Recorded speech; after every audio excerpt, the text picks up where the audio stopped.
untuk mensejahterakan rakyat konstituen masing-masing. Oke. Boleh diri? Boleh. Assalamualaikum warahmatullahi wabarakatuh. Salam sejahtera untuk kita semua. Om Swastiastu, merdeka. Merdeka. Kurang semangat, merdeka. Merdeka. Ini saya pemuda, relawannya masih muda, termasuk Bapak juga muda pada zamannya, Pak ya.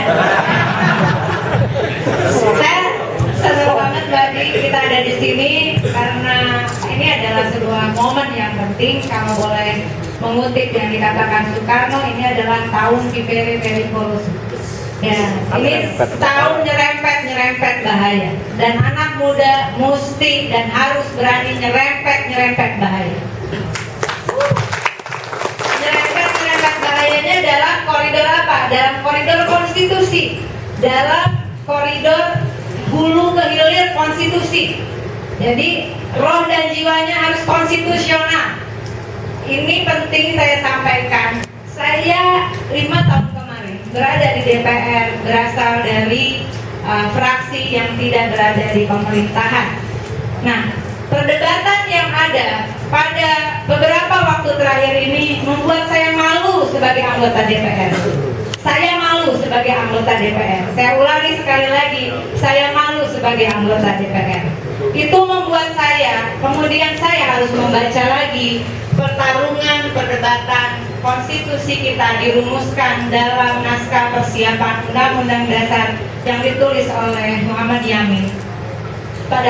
Di sini Anda bisa melihat sebetulnya ini pertarungan gagasan politik. Zaman itu ada Cokro Aminoto yang menghasilkan para pendiri bangsa, Soekarno, Kartosuwiryo, Musso, juga ada Tan Malaka dan sebagainya. Lalu kemudian ada Tirto Hadisuryo atau dalam bumi manusia disebut dengan Minke, ada kelompoknya Hatta. Bagaimana mereka kemudian anak-anak muda saat itu, mereka bukan hanya berbeda daerah, berbeda asalnya, tetapi mereka berbeda mazhab politik.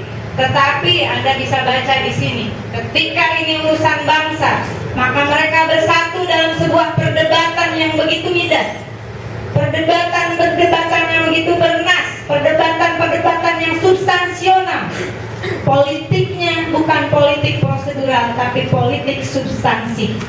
Politik substansi penuh dengan kajian filosofis dan perdebatan yang memukul, yang kemudian melahirkan konstitusi kita. Dari bacaan ini, saya ingin mengajak Anda untuk mengarungi perdebatan tanggal 15 Juli, kalau saya tidak salah, 15 Juli 1945. Di buku ini di halaman 312. Supomo mengatakan, kita tidak menganut sistem parlementer. Jadi ini menjawab judul ini sebetulnya tidak mungkin ada tirani parlemen kalau kita setia pada konstitusi kita. Kita tidak menganut sistem parlementer. Kenapa dia katakan demikian? Saya pengen tanya lah minimal yang di ruangan ini, apakah Anda setuju dengan pembukaan Undang-Undang Dasar? Sepakat tidak? Pembukaan Undang-Undang Dasar 1945 yang tidak diamandemen pastinya. Kalau pembukaan tidak diamandemen. Setuju tidak? Supomo mengatakan 15 Juli dalam sidang BPUPKI ini mengatakan, kalau Anda setuju dengan batang tubuh, dengan pembukaan, sayangnya batang tubuh ini juga akan menjadi catatan kecil bagi saya nanti. Kalau Anda setuju, saya katakan dalam forum ini, dengan pembukaan Undang-Undang Dasar 1945, maka Anda harus menolak sistem parlementer karena itu adalah implementasi dari sistem demokrasi liberal. Kalau Anda setuju hal ini, maka sebetulnya sekali lagi tidak ada tirani parlementer. Tidak ada kemudian, tidak bisa ada semacam vertrouwen hukum atau mosi tidak percaya dari parlemen. Jangankan untuk menjatuhkan presiden, bahkan untuk menjatuhkan menteri saja itu tidak boleh terjadi. Itu kata pendiri bangsa dalam mempersiapkan Undang-Undang Dasar 1945.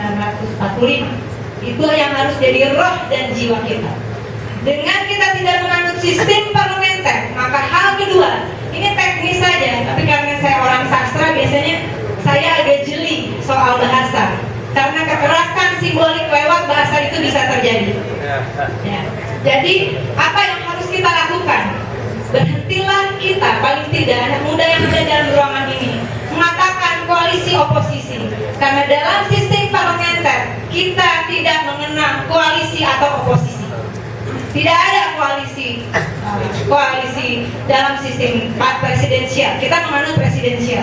Tidak ada. Yang menganut koalisi oposisi itu sistem parlementer. Tadi sudah dikatakan, kita tidak menganut sistem parlementer. Kita menganut sistem presidensial. Maka biarkanlah kalau mereka ingin mengatakan koalisi. Tetapi saya sepakat dengan Kak Mas Tinton, sesepuh saya.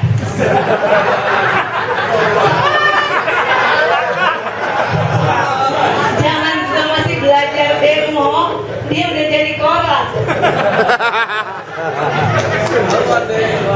Nah, teman-teman coba bisa dibayangkan. Artinya, biarlah mereka mau mengatakan koalisi, tapi kita tidak bisa mengatakan kita ini koalisi dengan pemerintahan Jokowi, karena kita orang yang sepakat menganut konstitusi dari hulu ke hilir.